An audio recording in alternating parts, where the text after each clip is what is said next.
আকাশে বিদ্যুৎ চমকাচ্ছে, সমুদ্র কাঁপছে যেন ভয়ের আগমনী সুরে। ড্রাগনশিপ নামের এক পুরনো জলদস্যু জাহাজ ছুটছে দক্ষিণ দিকে।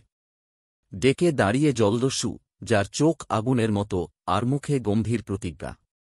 সেই মানচিত্রটা পেলে আমি হব সমুদ্রের একচ্ছত্র রাজা, সে ফিস করে বলে। কিন্তু মানচিত্রটা এখন আরেকজনের হাতে, হাত কাটা নাবিক।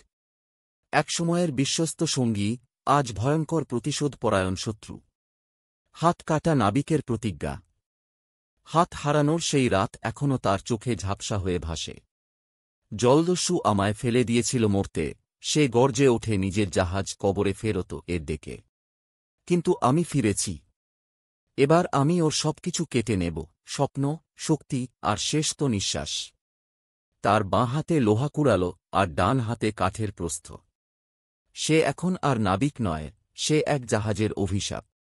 চলবে পরের পর্বে। জলদস্যু কি পারবে মানচিত্র খুঁজে পেতে, নাকি হাত কাটা নাবিকের প্রতিশোধেই শুরু হবে এক ভয়াল সমুদ্রযুদ্ধ? বিদ্রোহ। গল্প ভালো লাগলে SKM আলী